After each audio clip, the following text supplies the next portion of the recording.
नमस्कार, मैं हूं मनविंदर। एमबीएन नेटवर्क पे आप सब लोगों का बहुत स्वागत है। आम आदमी पार्टी कितने ड्रामेबाज है, कितने ड्रामे कर सकती है, इसका जीता जागता नमूना है मनीष सिसोदिया, आतिशी मारलेना, सौरभ भारद्वाज और खुद पार्टी के सुप्रीमो अरविंद केजरीवाल। मतलब वो तो बहुत ही बड़े वाले ड्रामेबाज निकले। जेल के अंदर केजरीवाल का कुछ और ड्रामा चल रहा है, तो बाहर इन लोगों का कुछ और ड्रामा चल रहा है। बाहर वाला ड्रामा अरविंद केजरीवाल की सेहत के लिए बहुत ही नुकसानदेह है, क्योंकि अब चार्जशीट में सब कुछ साफ-साफ हो चुका है। तो दोस्तों, इसी पे बात होगी। आगे बढ़ने से पहले मेरा वही आग्रह, वही निवेदन, चैनल को सब्सक्राइब कर लीजिए। कंटेंट अगर पसंद आ रहा है तो लाइक ज़रूर कीजिए, कमेंट भी कीजिए और सभी राष्ट्रवादी, नेशनलिस्ट चैनल के प्रति अपना स्नेह बनाए रखिए। तो आप अंदाज़ लगा सकते हैं कि अभी तक अरविंद केजरीवाल ने अपने फ़ोन का पासवर्ड नहीं दिया है। उनके पास आईफ़ोन है। कंपनी को भी बोला कि वो इसको खोलें किसी तरीके से, लेकिन कंपनी ने अपनी शर्तों का हवाला दे दिया कि वो अपने कस्टमर की आइडेंटिटी, उनकी गोपनीयता, उनको वो ओपन नहीं कर सकते हैं। उनकी अपनी कहना चाहिए कि दिक्कतें हैं। तो अब सीबीआई करे तो करे क्या? किसी भी तरीके का सहयोग अरविंद केजरीवाल जाँच एजेंसियों के साथ नहीं कर रहे हैं। आम आदमी पार्टी कहती है कि जाँच एजेंसियाँ केंद्र सरकार की कठपुतलियाँ हैं। और आपको ये भी याद होगा कि आतिशी मारलेना तो एक बार खुल्लम-खुल्ला कह चुकी है, पीएम नरेंद्र मोदी जी के लिए भी और अमित शाह के लिए भी, कि इन लोगों के गुंडे हैं ईडी और सीबीआई, और इसके लिए उनको नोटिस भी जारी किया गया था। खैर, वो एक अलग सब्जेक्ट है, लेकिन आम आदमी पार्टी किस तरीके से एजेंसियों पे आरोप लगा रही है, और लॉजिक देखिए क्या है। भई, आप अगर इतने सच्चे हैं, इतने ईमानदार हैं, इतने कट्टर ईमानदार हैं, तो सब कुछ सच-सच बताओ। अपने जो भी डिजिटल डिवाइसेज़ हैं, उनके पासवर्ड दीजिए। क्यों नहीं दे रहे हैं? और अपने मोबाइल का तो पासवर्ड दे ही दीजिए। दे नहीं रहे हैं। जिस समय उनके चेहरे के सामने फ़ोन किया जाता है, तो वो अपनी आँखें कभी भैंगी कर लेते हैं, कभी मुँह टेढ़ा कर लेते हैं। अरविंद केजरीवाल, तो this is not the way. इस तरीके से क्या वो जाँच एजेंसियों के सामने सच्चे बन सकते हैं? अगर वो अपना पासवर्ड दे देते, सब कुछ सच-सच बता देते, तो हो सकता है आज जो स्थितियाँ इतनी वर्स्ट बनी हुई हैं, वो ना होती।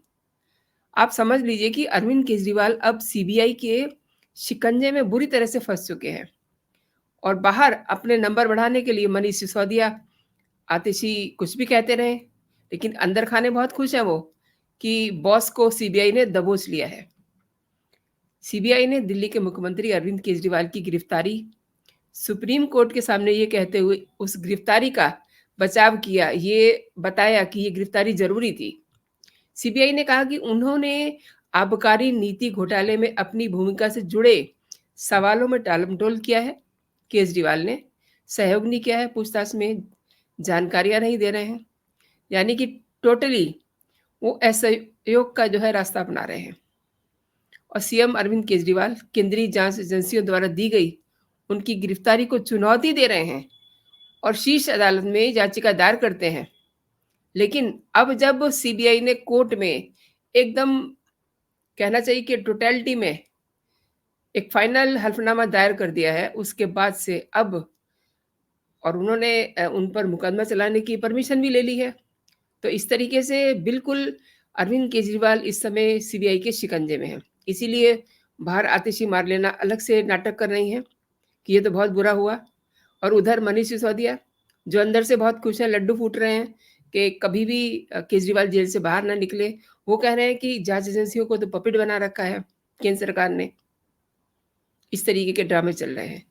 जाँच एजेंसी ने ये भी कहा है कि आबकारी नीति के निर्माण में सभी महत्वपूर्ण जो निर्णय है, वो केजरीवाल के इशारे पे मनीष सिसोदिया लेते रहे हैं। यानी कि दोनों की मिली-भगत थी। अब सीबीआई ने सुप्रीम कोर्ट में ऐसी दलीलें दी हैं कि जस्टिस सूर्यकांत और जस्टिस उज्जवल भुइया की पीठ ने पूरे मामले की सुनवाई जो है, अब 5 सितंबर तक कर दी है। तब की तब देखी जाएगी। लेकिन अब देखने वाली बात ये है कि जब सीबीआई मनीष सिसोदिया का नाम शराब घोटाले में जोड़ रही है, चार्जशीट में भी है, तो क्यों नहीं वो ये कहेंगे कि जो जाँच एजेंसी है वो केंद्र सरकार की कठपुतलियाँ हैं। अब मनीष सिसोदिया की मजबूरी है कि वो अरविंद केजरीवाल की गिरफ्तारी को भी गलत बताएँ।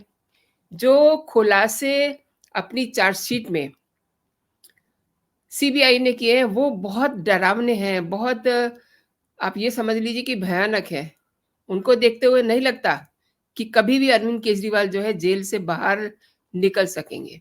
अरविंद केजरीवाल पूरे मामले को राजनीतिक रूप दे रहे हैं, सनसनीखेज बना रहे हैं और सीबीआई ने ये भी कहा है कि सीएम केजरीवाल शराब नीति के निर्माण से लेकर के उसके एग्जीक्यूट करने तक आपराधिक साजिश में शामिल थे।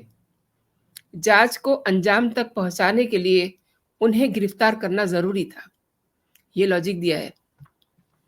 सीबीआई ने यह भी कहा है कि वो जानबूझकर जांच को पटरी से उतार रहे हैं। बहुत बड़ा आरोप है ये दोस्तों। और सीबीआई ने अपने हल्फनामे में ये भी कहा है कि गिरफ्तारी की जरूरत रिकॉर्ड में मौजूद जो डॉक्यूमेंटेशन है उसके आधार पर जरूरी लगी। वो पैदा हुए हालात ऐसे कि उनको गिरफ्तार किया जाए, गिरफ्तारी उनकी ज़रूरी है। अरविंद केजरीवाल ने 25 जून को अपनी पूछताछ के दौरान टाल-मटोल करी। असहयोग करने का उन्होंने एक ऑप्शन चुन लिया कि इससे मैं बच जाऊँगा, लेकिन ऐसा तो हो नहीं सकता। अब एजेंसी ये भी कह रही है कि सीएम एज़ ए सीएम भी और अरविंद केजरीवाल का वैसे भी दबदबा जो है बहुत बड़ा है। वो ना केवल दिल्ली के सीएम होने के नाते बल्कि सरकार में भी प्रभाव रखते हैं। बल्कि आम आदमी पार्टी के सुप्रीमो होने के नाते पार्टी से संबंधित किसी भी निर्णय में अपना प्रभाव रखते हैं। अधिकारियों और जो ब्यूरोक्रेट्स हैं, उनमें अच्छी उनकी साठगांठ है। इसलिए भी उनकी गिरफ्तारी ज़रूरी है। अगर उनको बाहर निकाल दिया तो वो सब चीज़ों को टेम्पर करेंगे। और सीबीआई ने ये भी कहा है कि हिरासत में पूछताछ के दौरान अरविंद केजरीवाल के सामने कई कई मतलब संवेदनशील दस्तावेज रखे गए और उनका सामना गवाहों से करवाया गया। ऐसे में यदि वो जेल से बाहर आते हैं, तो ऑब्वियसली वो उन गवाहों को प्रभावित करेंगे, डराएँगे, धमकाएँगे। सीएम है आफ्टर ऑल और उनके कई पिछलग्गू पुलिस में भी हैं और उनके दिल्ली सरकार में भी हैं, तो वो ये कम कर सकते हैं ना ईज़िली। केजरीवाल दिल्ली आबकारी नीति 2021-22 के मतलब उसको बनाने से लेकर के उसको चालू करने तक, उसको एग्जीक्यूट करने तक सारी आपराधिक साजिश में शामिल थे। ऐसे में उनकी ये जो उनकी भूमिका है, जो उनका प्रोफ़ाइल है, वो दूसरे आरोपियों के साथ समानता के हकदार नहीं है वो। ख़ासकर तब जब सरकार और पार्टी के कई और निर्णय उन्हीं के आदेशों पर लिए गए हैं। ये बहुत गंभीर टिप्पणी है सीबीआई की। अब देखिए उनकी गिरफ्तारी तो ज़रूरी है, उन्हें नहीं आज़ादी दी जा सकती, उन्हें नहीं ज़मानत दी जा सकती।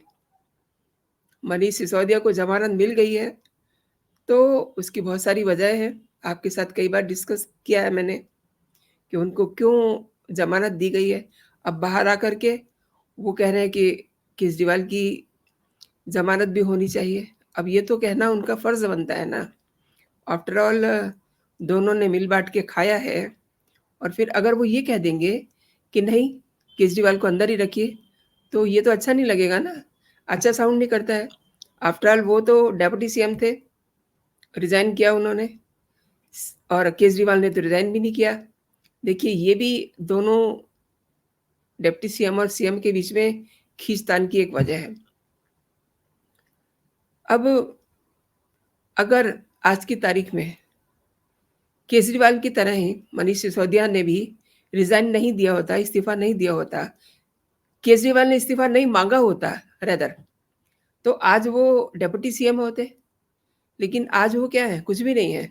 उनके हाथ में केवल एक झुनझुना है, जिसे वो बजाए जा रहे हैं। कभी अरविंद केजरीवाल के फ़ेवर में बयान देते हैं, तो कभी कहते हैं कि सुनीता केजरीवाल का कोई अस्तित्व नहीं है, कोई प्रोफ़ाइल नहीं है पार्टी में, आम आदमी पार्टी में। वो केवल अपने पति को रिप्रेज़ेंट कर रही हैं। और ये बात जब वो कहते हैं ना, तो उनका बॉडी लैंग्वेज देखने वाला होता है। उनके चेहरे पे जो भाव होते हैं, वो ऐसे लगते हैं कि सुनीता भाभी जो हैं घर में बैठ जाएँ हरियाणा ना जाएँ, महाराष्ट्र ना जाएँ, वहाँ पर वो जाएँ।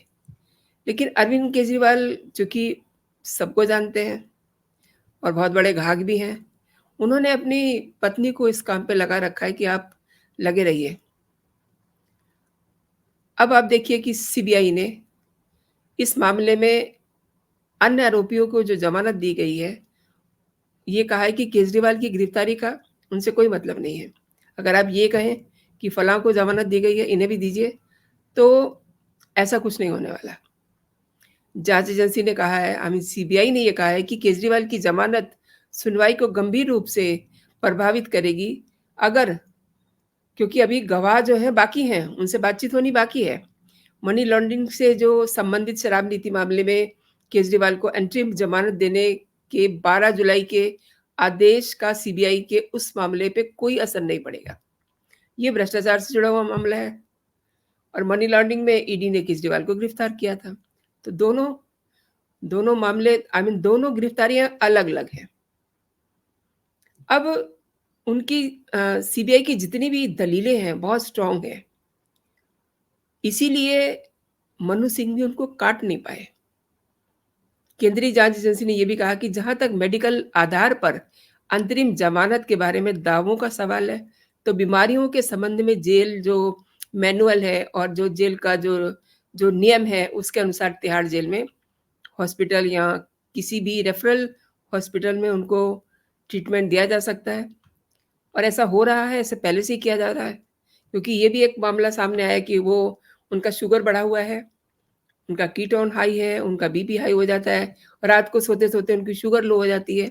ये सब चीज़ें जब से वो जेल में गए तभी से चल रही हैं। और मैंने आगे भी कई बार आपसे शेयर किया है कि ऐसा शायद ही आपने कभी सुना हो कि किसी का मेडिकल बुलेटिन भी जज की टेबल पे जाए और इसके अलावा किसी का जो शुगर है, किसी का जो डाइट चार्ट है, वो सब टेबल हो जज के सामने। ऐसा कभी आपने देखा? कभी आपने सुना कि जेल में फलाँ ने आम खाए तो उसको शुगर हो गया, फलाँ ने जलेबी खाई, फलाँ ने पूड़ी खाई, ये सब चीज़ें तक जज की टेबल पे जा चुकी हैं।